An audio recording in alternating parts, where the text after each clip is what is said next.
Bom dia, galerinha. Sejam bem-vindos a mais uma aula de Biologia Francês do Colégio Einstein. Na aula passada, a gente abordou aí o conteúdo de ligação gênica, de permuta, sobre os mapas cromossômicos e as mutações. Quem não assistiu às aulas, a parte 1 e a parte 2, é só entrar no meu canal ou lá no Google Classroom, que se encontra todo o material audiovisual desse conteúdo. Hoje a gente vai debater algumas questões e tirar as dúvidas dessas respectivas questões. Essas questões, elas se encontram aí no material de vocês, do site digital, da apostila 3, é o penúltimo conteúdo da apostila 3. Vocês podem estar conferindo na página 549.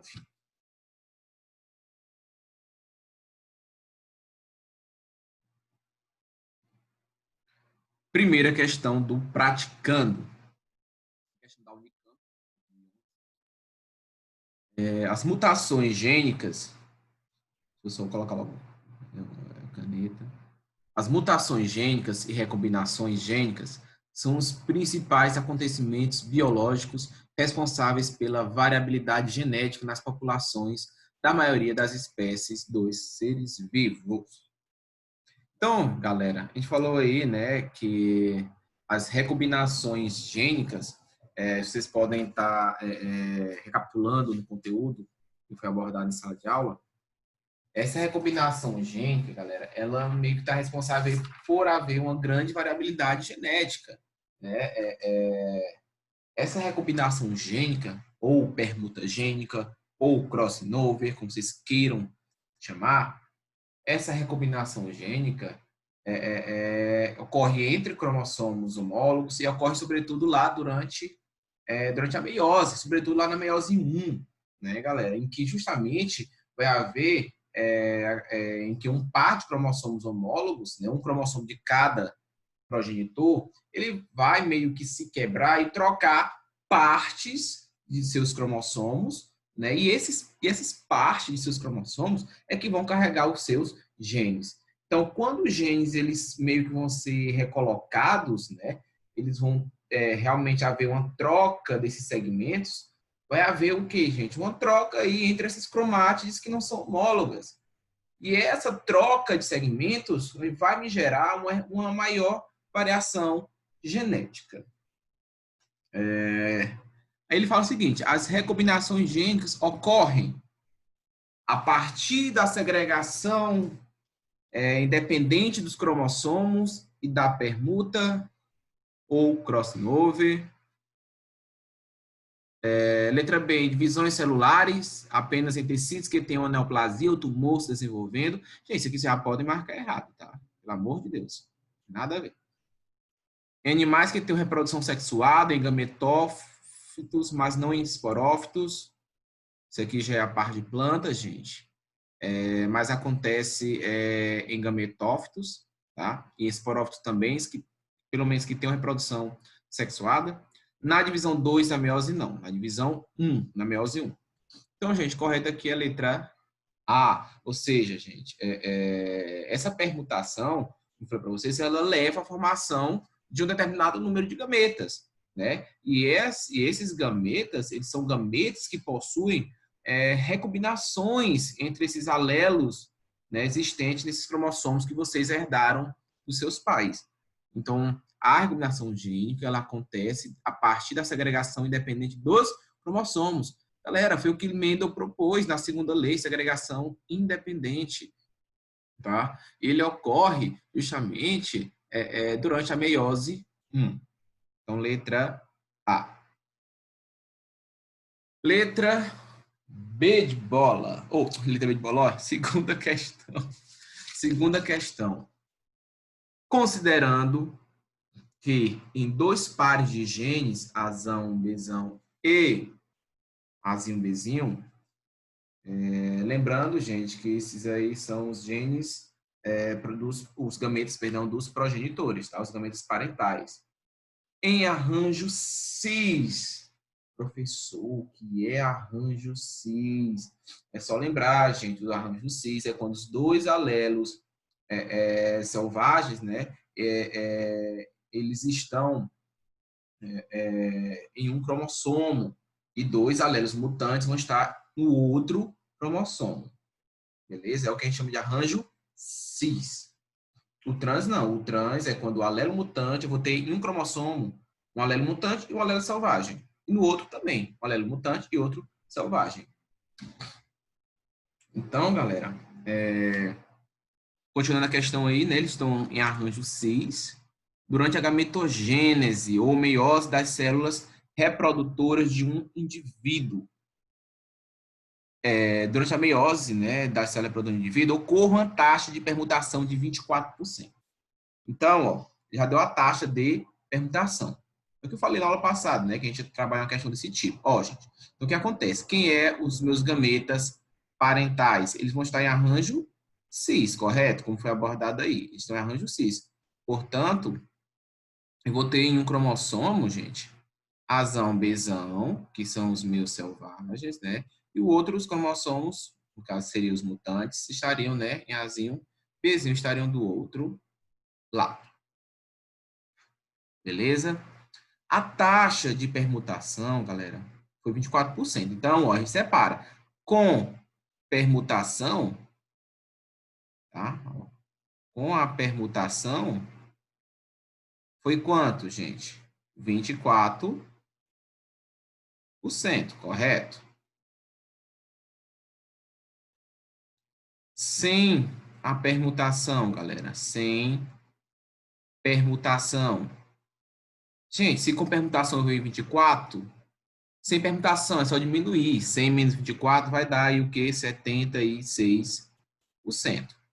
Então, minha taxa de recombinação é de 24% e, se não houvesse permutação, 76%. Correto? Galera, se com a permutação, sem permutação, como é que ficariam os gametas? Sem permutação. Iria original normal, né, gente? Que seria quem? Azão, Bzão, que não ia ter permuta. Não ia ter permuta, não ia ter a troca desses alelos. E Azinho, Bzinho, correto? O Azão, Bzão, galera, então ele vai ter quantos por cento? 38%. O Azinho, Bzinho também vai ser 38%, tá, gente? Vocês colocam a porcentagem aí. Por que, professor? 38? Porque 38 mais 38 dá o 76 total. Da mesma forma, se houvesse permuta, gente, no caso, a taxa de permutação é 24, então se houver permuta, eu vou trocar os gametes. Então, vai ficar Azão, Bzão, perdão, Azão, Bzinho, e do outro lado, Azinho, Bzão. Tá vendo? Eu tô permuta, eu troquei os meus alelos. Tá? Então, professor, qual vai ser a quantidade agora? Né, 24, somando tudo, então vai ser 12 de um e 12% do outro, tá, gente? Vocês coloquem a porcentagem aí nos dois. 12% de um e 12% do outro, tá bom? Vocês coloquem a porcentagem. Então, gente, ó, se ocorrer permutação, os gametas formados serão Azão, Bzão. Então, Azão, Bzão aí vai ser de quanto, gente? Azão, Bzão é de 38, né? Então, 38% vai ser Azão, Bzão. Azão, Bzinho vai ser quanto? 12, que houve permuta. Azinho, Bzão, também 12. E Azinho, Bzinho, que não houve permuta, 38. Resposta aí, a letra D de dado. Beleza, galera? Fácil? Seguindo adiante. Vamos ver aqui, galera. Seguindo adiante agora o conteúdo. Vamos lá, vamos lá. Analise as proposições a seguir em relação às mutações. Gente, a gente viu lá na aula passada as mutações, né? Que a mutação é justamente o quê, galera? Uma modificação aí na sequência dos aminoácidos que vão estar presentes na produção das proteínas. Então, eu vou ter uma alteração na minha sequência das bases nitrogenadas, vou ter uma alteração na minha sequência genética que pode me vir a resultar em uma produção errada de alguma proteína, tá? a gente viu que essas mutações, elas podem ser classificadas aí em mutações que são gênicas, mutações cromossômicas, né? E temos aquelas mutações que são induzidas, né? As mutações gênicas, no tópico 1, galera. As mutações gênicas são alterações na sequência dos nucleotídeos do material genético. Gente, as mutações gênicas, como a gente abordou aí na aula passada, essas mutações gênicas, elas ocorrem, né, durante aí alguma modificação na base nitrogenada do DNA. E essas mutações gênicas, elas podem justamente ser ou uma mutação espontânea, né, ou uma mutação induzida por alguma substância, uma radiação, uma substância química. Se for espontâneo, gente, o nosso DNA ele tem a capacidade de recuperação, né, de reparação. Muitas vezes, essa reparação, é claro, não vai ser efetiva e acaba levando aquele indivíduo a ter alguma mutação genética, realmente. Porém, nossa maquinaria de reparo, ela é excelente, gente. A cada instante, vamos estar susceptíveis a ocorrer erros durante o processo de replicação, durante o processo de transcrição, tradução da fita de RNA. Tá? Então, é muito comum isso acontecer, mas o nosso sistema de reparo genético ele é bastante eficiente. Então, essas mutações gênicas, elas ocorrem durante alguma alteração, realmente, em alguma base nitrogenada. Então, gente, esse primeiro tópico, ele está correto, onde ele afirma que as mutações gênicas são alterações na sequência dos nucleotídeos do material genético. Se há uma alteração, galera, na sequência dos nucleotídeos, é lógico que vai haver uma alteração aí das bases nitrogenadas que compõem esses nucleotídeos, beleza? Então, o item 1 está correto. Item 2.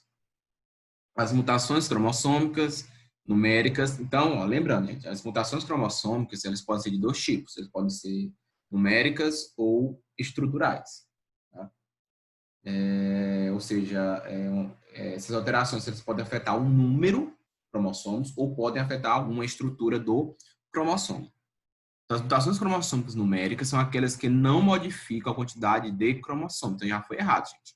Já está errado aqui quando afirma que não é modificar a quantidade de cromossomos, até porque as mutações numéricas modificam, sim, a quantidade de cromossomos de uma célula. Item 3. As euploidias são casos de mutações cromossômicas, tá aí ok, ocorrendo redução ou aumento em toda a coleção de cromossomos, com a formação de células N, 3N, 4N, assim sucessivamente. Gente, geralmente o que acontece aí nas mutações cromossômicas, né? E do tipo numéricas, porque as euploidias e aneuploidias são mutações do tipo numéricas. As euploidias, gente, sempre vai haver uma perda ou então um acréscimo de cromossomos completos, né? Então, essas euploidias, como foi abordado aí no tópico, justamente quando esses cromossomos eles podem se duplicar e a célula não vai se dividir. Então, acontece aí muito em espécies vegetais, galera. É muito comum acontecer a monoploidia, que é quando tem apenas um lote de cromossomo, que é o N, que vocês viram aqui. Pode acontecer a triploidia com 3 lotes de cromossomos, com 4 lotes de cromossomos, que é a poliploidia. E aí vai ter por diante 5N, 6N, 7N, o que está correto. Item 4. A síndrome de Down é um tipo de mutação cromossômica estrutural em que ocorre a trissomia do cromossomo 21. A síndrome do Cri-du-Chat é um exemplo de mutação cromossômica numérica que ocorre na ausência de um fragmento do braço curto do cromossomo 5. Galera, o que está de errado aí nesse item 4, né? A gente viu na aula passada que a síndrome de Down, né, é uma mutação, é um exemplo de mutação numérica, gente. Não é um exemplo de mutação estrutural. É uma mutação numérica. Até porque é um exemplo clássico, tá, de aneuploidia, gente. A gente viu que é um exemplo clássico de aneuploidia. A aneuploidia é quando há uma perda, um acréscimo de um ou mais cromossomos da célula. E essa síndrome de Down ela ocorre justamente lá no cromossomo 21. Porém, não é uma síndrome, não é uma mutação cromossômica estrutural. Ela é numérica, é um exemplo de aneuploidia. Tá? Então, a síndrome de Down, que é conhecida também como trissomia do cromossomo 21, onde a gente vai ver que a pessoa que tem síndrome de Down, ela vai ter 47 cromossomos. Tá? Cadê a outra síndrome? A síndrome do Cri-du-Chat, gente, apesar dela não ser tão conhecida, mas vocês podem acabar pesquisando, que essa síndrome, né, é um exemplo de mutação cromossômica, porém, ela não é uma mutação numérica, ela é uma mutação estrutural. Bom, então o erro está aqui, o resto está correto. Porém, ela é uma mutação estrutural. Então, aí as alternativas vai ser 1 e 3 estão corretas, letra E de escola. Beleza?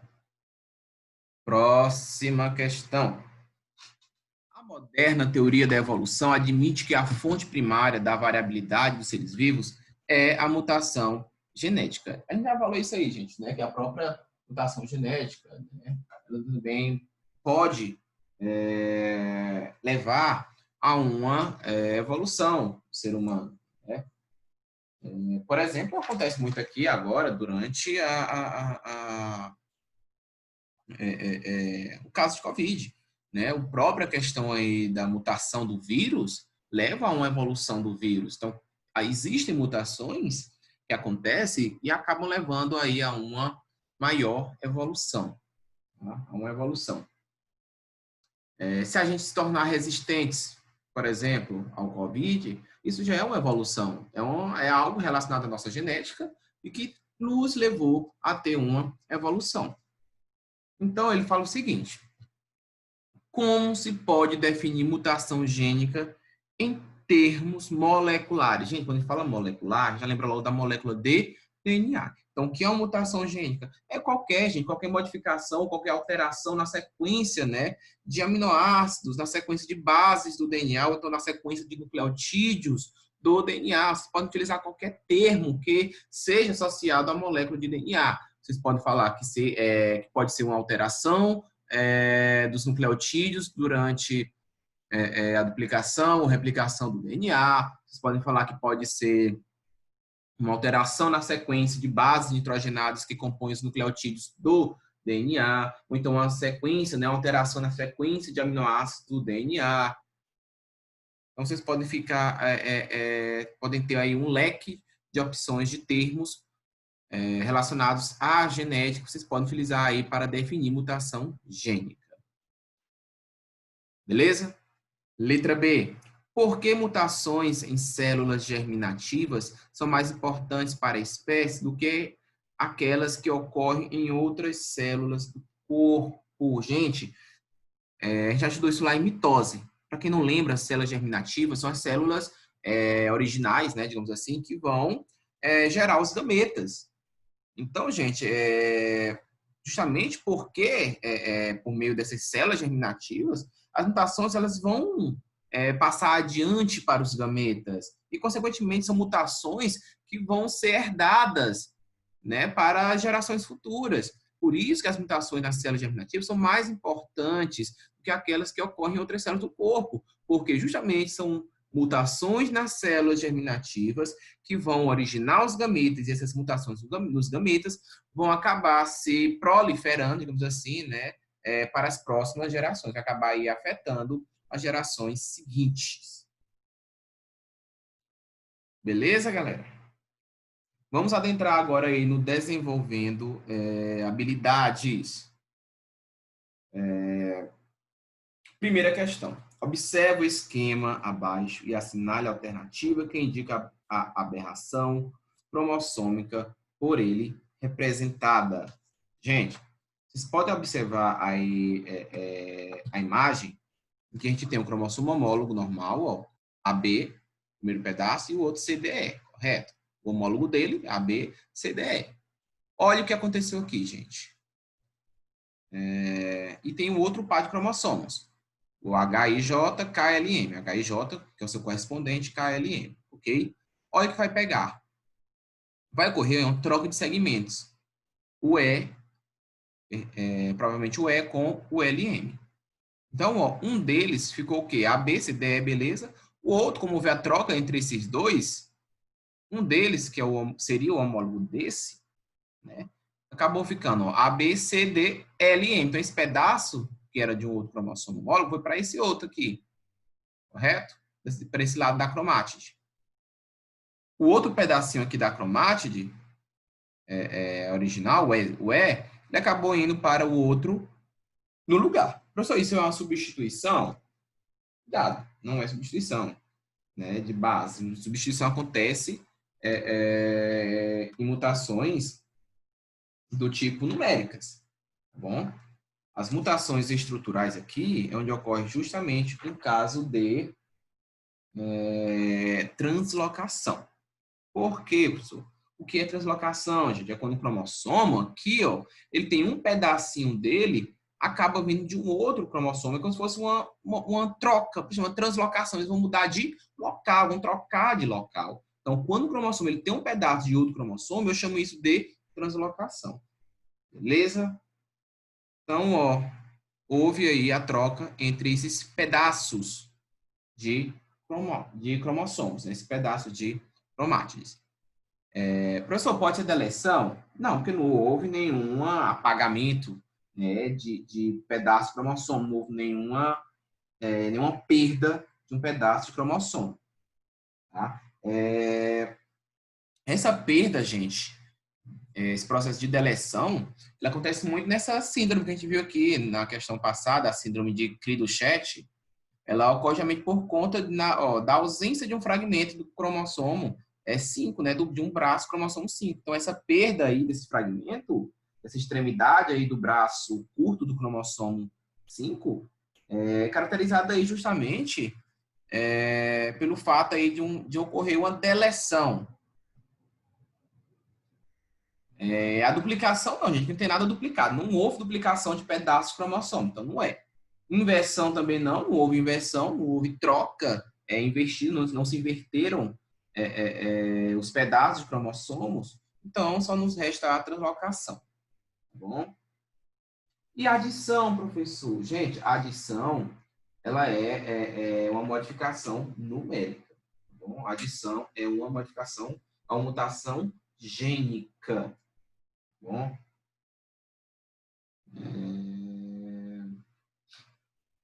É uma mutação, no caso, mutação de ponto, mas sendo mais preciso, tá? É uma mutação gênica, sendo mais preciso, é uma mutação de ponto.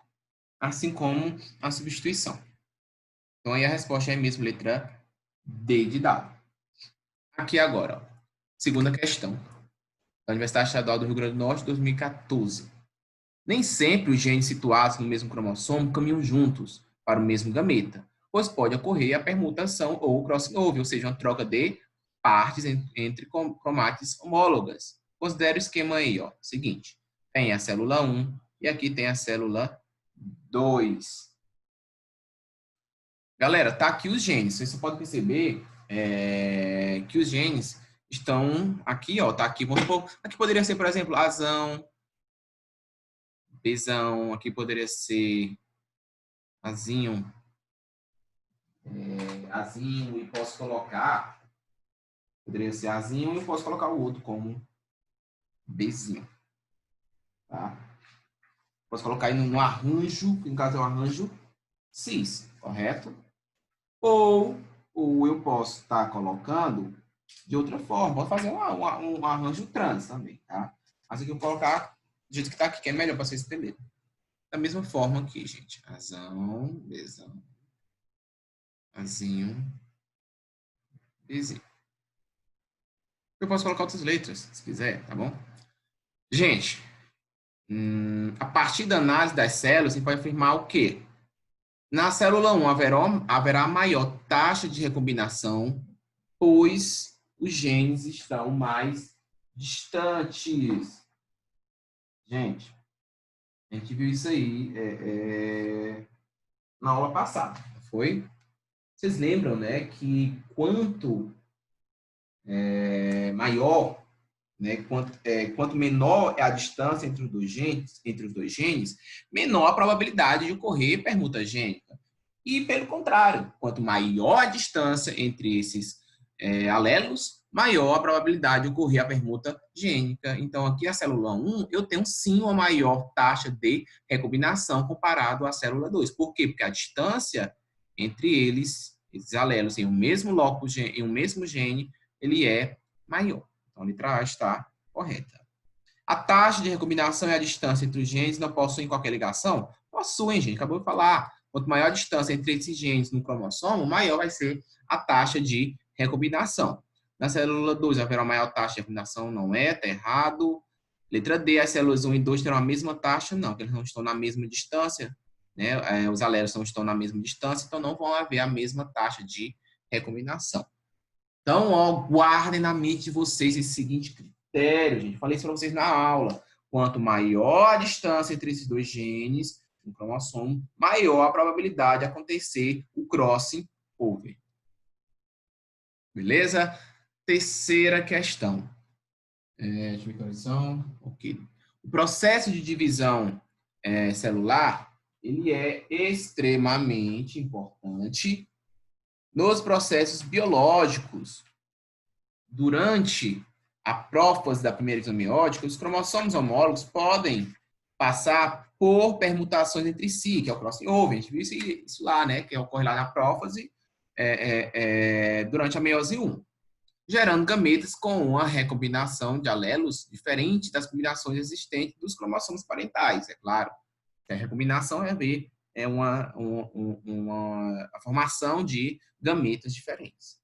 A soma dessas recombinantes é chamada de taxa ou frequência de recombinação. Foi o que a gente viu aqui, ó. A gente calculou, né? Ó. Aí, ó, a soma dessa frequência de cada gameta, ó, soma um com o outro, vai dar a minha taxa de recombinação ou taxa de permutação.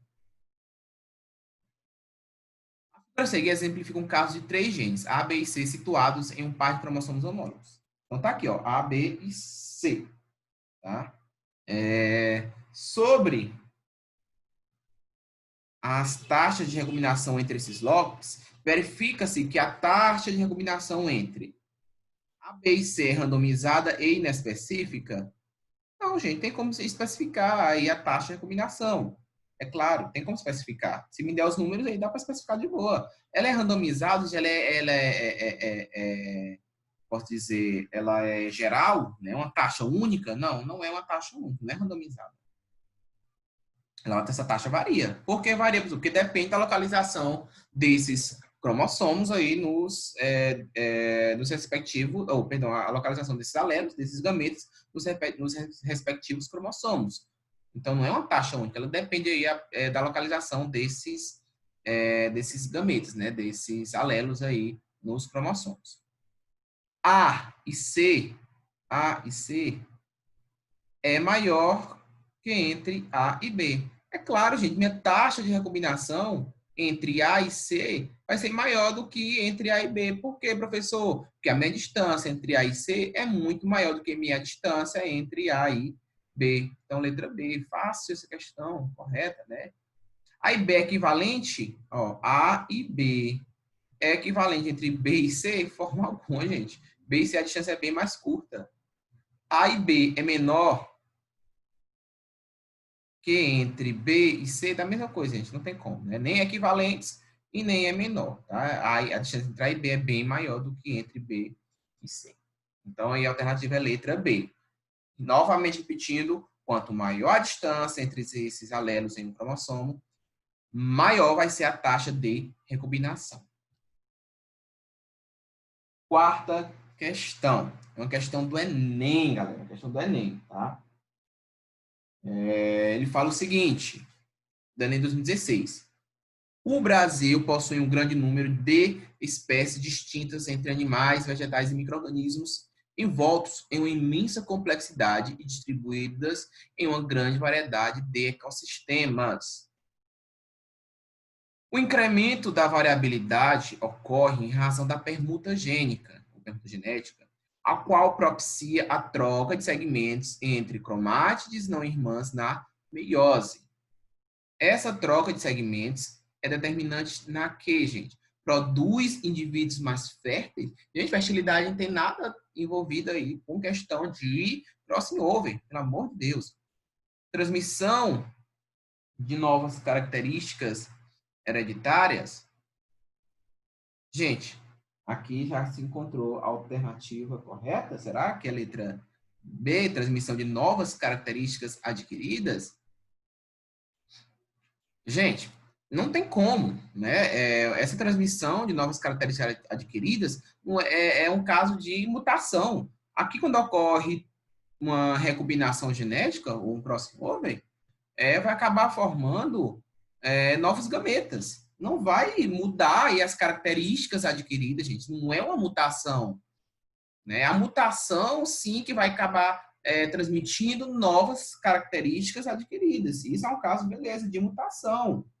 Tá? Quando eu falo em transmissão de novas características adquiridas, eu falo de mutação. Então, a própria troca de cromátides não irmãs, que acontece lá na meiose, durante o crossing over, ela vai formar gametas. Tá?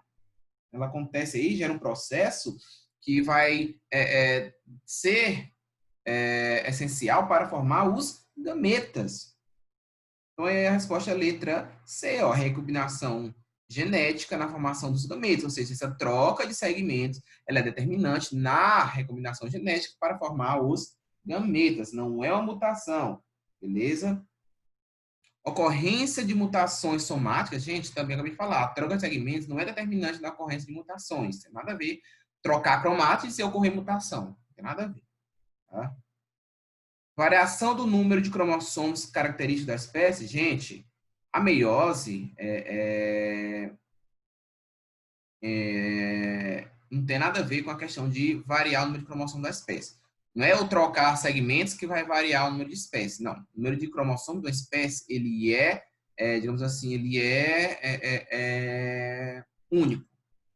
Tá? Não é porque, por exemplo, na espécie humana, a gente tem quantos cromossomos? 23 pares, né? Ou 46 cromossomos. A gente tem aí 46. Se ocorrer crossing over, vai mudar o meu número de cromossomos? Não. O que muda meu número de cromossomos é o quê? Mutação. Mutação numérica, a gente viu. Beleza? Então, é a correta letra C de casa. Vamos aqui para a quinta questão. Aí ele fala aí, ó, o seguinte, é uma questão aí do Enem de 2015. A cariotipagem é um método que analisa células de um indivíduo para determinar seu padrão cromossômico. Essa técnica consiste aí na montagem fotográfica em sequência dos pares de cromossomos e permite identificar o indivíduo normal, 46 cromossomos, XX, for mulher, ou 46 masculino, XY, ou com alguma alteração cromossômica. A investigação do cariótipo de uma criança do sexo masculino com alterações morfológicas e comprometimento cognitivo verificou que ele apresentava a seguinte fórmula, ó, então era menino, ó, XY, né, sexo masculino, com essa formação aí de 47 cromossomos. Então, gente, só pra vocês terem noção, essa cariotipagem, né, ele é justamente para poder observar, a gente acaba utilizando uma câmera fotográfica, a gente utiliza o microscópio, a gente vê aí os cromossomos daquele indivíduo, a gente consegue tirar as fotos e monta, né, recorta essas fotozinhas e monta aí todo o quadro de cromossomos daquele indivíduo. Isso é o processo de cariotipagem. Já fiz isso aí na minha aula de genética e é brilhante, é muito foda, né, digamos assim dizendo, gente. Mas é muito massa, tá? Dá para ver todos os cromossomos bonitinhos de verdade. Gente, alteração cromossômica dessa criança, né? Ela pode ser classificada como o quê? uma deleção, euploidia, poliploidia, duplicação, aneuploidia. Gente, de cara, deixa eu nem falar que é um exemplo de aneuploidia, tá bom? Primeiro, não é estrutural, gente. Se o número cromossomo da criança é 46 e passou para 47, então, claro que é uma mutação numérica. Então, elimina aí A e D, mutação numérica. Professor, como é que o senhor sabe que é aneuploidia? Porque, gente, quando eu tenho aí pessoas, né, ou no caso em criança, ou em qualquer pessoa, indivíduo, que possui, gente, cromossomos a mais ou a menos, é uma situação clássica de aneuploidia, tá? Um número de cromossomos a mais ou a menos, e isso me garante aí aneuploidia, beleza? Quando há uma perda, um acréscimo de algum cromossomo, eu digo que é um exemplo clássico de aneuploidia, beleza? E outra, gente, a mutação numérica em questão aí, ela determinou a presença de um cromossomo 18 a mais. Um cromossomo 18 a mais, galera. Ou seja, aí ela foi um exemplo, né, de um acréscimo aí, um caso de um cromossomo, tá? Que foi lá um cromossomo 18, de um cromossomo 18. Não foi no cromossomo completo, né? Não foi em vários cromossomos, como ocorre na euploidia. Foi apenas um, tá bom? Foi apenas um cromossomo. Beleza? Então, é o clássico de aneuploidia. Quando é uma perda aí de um cromossomo, ou mais cromossomos, só que foi aí de uma célula. Não foi aí os lotes cromossômicos completos, como ocorre na euploidia. Beleza? Sexta e última questão aí da parte do desenvolvendo habilidades. Próxima aula já veio os exercícios complementares, tá bom? Bora lá, próxima questão da aula de hoje. Considere um indivíduo heterozigoto para dois locos gênicos que estão em linkage, ou seja, não apresentam segregação independente. A representação esquemática dos cromossomos presentes em uma de suas células somáticas e divisão mitótica como é que eu consigo ver linkage aqui, galera? Essa questão que eu acho que eu fiz na aula passada com vocês. Creio eu que foi uma questão que eu já tenho feito com vocês. Ela não é, ela é que é muito familiar, né? É uma questão bem familiar. Então, gente, qual é a representação esquemática aí que podemos evidenciar um caso de linkage, galera? Gente, como é um caso de linkage, a gente viu aí, os cromossomos A e B, eles devem estar no mesmo cromossomo. Foi o que eu desenhei para vocês bem aqui, ó. Tá vendo, ó? A e B devem estar no mesmo cromossomo, tá? Aqui, ó, por exemplo, aqui não tem, ó, A tá num e o B tá no outro. Então já, ó, já elimina C e D, tá? Elimina C e D. Justamente porque o A e o B devem estar no mesmo cromossomo. Pessoal, então só resta A e letra B, correto? Gente, aqui na letra B, em o mesmo cromossomo, a gente vai encontrar quem? Azão e Azinho, não foi? A gente encontrou Azão e Azinho, assim como o Bzão e Bzinho. Enquanto, gente, o correto mesmo, o correto seria o quê, professor? Seria esse caso aqui, tá? Em que eu vou ter o Azão de um lado, seu correspondente do outro, Bzinho de um lado e o seu correspondente do outro. Assim como Azão é Azinho de um lado, é Azinho no outro, Bzinho em um cromossomo e Bzinho no outro. Então, aqui a resposta é letra A. Ou seja, as cromátides que formam o cromossomo duplo, né, devem ser realmente geneticamente iguais. Até porque, gente, na questão aí nem mencionou nada de permuta gênica. Se tivesse mencionado permuta gênica, era outra coisa, tá bom? Mas aqui na questão ele não falou nem permuta gênica, né? Então, ó, a resposta aí é letra A. Beleza? Porque na letra A eu tenho que ter o meu alelo azão e o seu correspondente no outro braço da cromátide. Galera, essa foi a aula de hoje. A gente fez aí algumas correções, né? Uns comentários aí de algumas questões. Próxima aula a gente vai dar continuidade no do exercício. Se eu não me engano, vai ser os exercícios complementares. Então, se vocês quiserem adiantar e resolver em casa os exercícios complementares, fiquem à vontade. Amanhã a gente corrige eles. Abraço a todo mundo e até a próxima aula. Tchau, tchau.